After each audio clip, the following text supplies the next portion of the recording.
নমস্কাৰ সকলোকে পুনৰবাৰ মোৰ চেনেললৈ স্বাগতম জনাই লৈ আহিছোঁ আজি দিনটোৰ ৰাশিফল।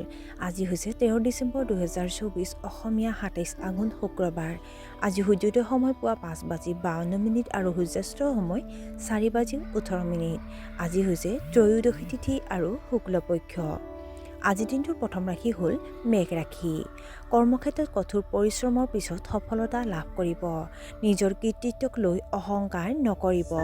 সঠিক তদন্ত অবিহনে বিনিয়োগ কৰিলে আৰ্থিক ক্ষতি হ'ব পাৰে। আপোনাৰ প্ৰতিভাক বন্ধু বান্ধৱীয়ে চিনি পাব। ৰাতি পথেৰে বহুদূৰ যাত্ৰা কৰাৰ পৰা বিৰত থাকক। বৃষ ৰাশি। পৰিয়ালত আপোনাৰ সন্মান বাঢ়িব। পুৰণি স্মৃতিবোৰ আকৌ সতেজ হৈ পৰিব। আপোনাৰ কলাত্মক ক্ষমতা বিকাশ হ'ব। ল'ৰা ছোৱালীৰ বাবে কিছুমান উপহাৰ কিনিব পাৰে। আজি ব্যায়াম আৰু ধ্যান কৰক। উচ্চ শিক্ষাত সমস্যাৰ সন্মুখীন হ'ব পাৰে ছাত্ৰ ছাত্ৰীসকলে। মিথুন ৰাশি। দিনটোৰ আৰম্ভণিতে হয়তো বহুত হুলস্থুল কৰিবলগীয়া হ'ব। নিজে বনোৱা নিয়ম নীতিক অৱজ্ঞা নকৰিব। ডাঙৰ ভাই ভনীক লৈ আপুনি অলপ টেনচনত পৰিব পাৰে। আপুনি আৰ্থিক সমস্যাৰ সন্মুখীন হ'ব। কৰ্কট ৰাশি। আপোনাৰ ওপৰত পৰিয়ালৰ বৃদ্ধ সদস্যসকল সন্তুষ্ট হ'ব। আপোনাৰ ব্যৱসায়ত আহি থকা বাধাবোৰ আপুনি অতিক্ৰম কৰিব। আপোনাৰ প্ৰেমৰ সম্পৰ্কত পাৰস্পৰিক সমৰ্পণৰ অনুভূতি বাঢ়িব। কৰ্মক্ষেত্ৰত পদোন্নতি পাব পাৰে। কিছুমান বিতৰ্কিত সমস্যাৰ সমাধান হ'ব পাৰে। সিংহ ৰাশি। দিনটো আপোনাৰ বাবে অতি অনুকূল হ'ব। ৰিয়েল ইষ্টেট খণ্ডৰ সৈতে জড়িতসকলে ভাল ক্লায়েণ্ট পাব পাৰে। ব্যৱসায়ত আশা কৰাতকৈ বেছি টকা পাব। মাতৃৰ স্বাস্থ্য যত্ন লওক। ব্যৱসায়িক ভ্ৰমণলৈ যাব পাৰে। কন্যা ৰাশি। সহকৰ্মীসকলৰ দ্বাৰা প্ৰতাৰিত হ'ব পাৰে। শ্বেয়াৰ মাৰ্কেটত বিনিয়োগ কৰাৰ সময়ত আপুনি কিছু সমস্যাৰ সন্মুখীন হ'ব। আপুনি শাৰীৰিক আৰু মানসিকভাৱে ভাগৰুৱা হৈ পৰিব। আপোনাৰ জীৱনসংগীয়ে আপোনাৰ ওপৰত বিচলিত হ'ব পাৰে।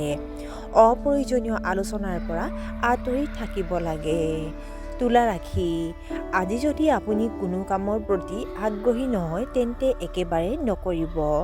সামাজিক আৰু ব্যৱসায়িক ক্ষেত্ৰত কিছুমান নতুন শত্ৰুৰ উন্মেষ ঘটিব পাৰে।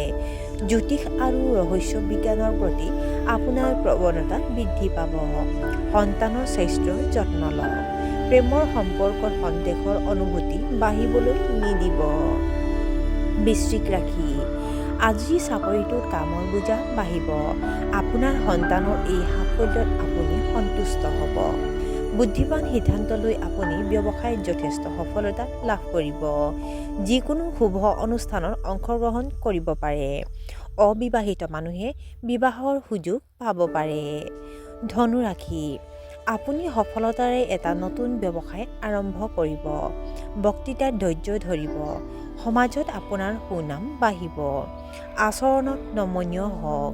আপোনাৰ ঘৰত এটা ইতিবাচক শক্তি থাকিব। সম্পত্তিৰ বিষয়ত আপুনি সফল হ'ব পাৰে। ব্যৱসায়িক ভ্ৰমণলৈ যাব পাৰে। মকৰ ৰাশি। আজি হয়তো আপুনি অলপ অশান্তি পাইছে। ছাত্ৰ ছাত্ৰীসকলে পঢ়া শুনাৰ লগতে কিছু অতিৰিক্ত কাম কৰাৰ পৰিকল্পনা কৰিব। সন্তান নথকা দম্পতীয়ে হয়তো আনন্দদায়ক খবৰ পাব। আনকি আপোনাৰ প্ৰতিদ্বন্দ্বীসকলেও আপোনাৰ প্ৰতিভাক উৎসাহিত কৰিব। আপোনাৰ জীৱন ধাৰণৰ মানদণ্ড উন্নত হ'ব। কুম্ভ ৰাশি। আপুনি হয়তো সূক্ষ্ম কলাৰ প্ৰতি আগ্ৰহী। আপুনি হয়তো নতুন বন্ধুত্ব গঢ়ি তুলিব পাৰে। নিজৰ কামত মন দিয়ক আৰু আনৰ কথাত হস্তক্ষেপ নকৰিব। কৰ্মক্ষেত্ৰত আপোনাৰ প্ৰদৰ্শনৰ শলাগ লোৱা হ'ব। যুৱক যুৱতীসকলে হয়তো নিজৰ ভালপোৱা কাৰোবাক প্ৰেমৰ প্ৰস্তাৱ দিব পাৰে। আপুনি হয়তো সকাহ পাব পাৰে আপোনাৰ স্বাস্থ্য সম্পৰ্কীয় বিভিন্ন সমস্যাৰ পৰা। আৰু আজিৰ দিনটোৰ শেষৰ ৰাশিটো হ'ল মীন ৰাশি। কিছুমান মানুহে আপোনাৰ নিৰ্দোষিতাৰ সুযোগ ল'বলৈ চেষ্টা কৰিব। যদি আপুনি অংশীদাৰিত্বৰে কোনো ব্যৱসায় কৰি আছে তেন্তে তাত স্বচ্ছতা বজাই ৰাখক। আপোনাৰ মূল্যৱান বস্তুবোৰ সুৰক্ষিত কৰি ৰাখক। নগদ ধনৰ সমস্যাৰ পৰা মুক্তি পাব পাৰে। বিপণন ভিত্তিক ব্যৱসায়ৰ পৰা আপুনি আৰ্থিক সুবিধা লাভ কৰিব। আৰু আজিৰ দিনটো ৰাশিফল ইমানতে অন্ত পৰিছে। আশা কৰোঁ আপোনালোক প্ৰত্যেকৰে আজিৰ দিনটো সুন্দৰ হওক। ধন্যবাদ।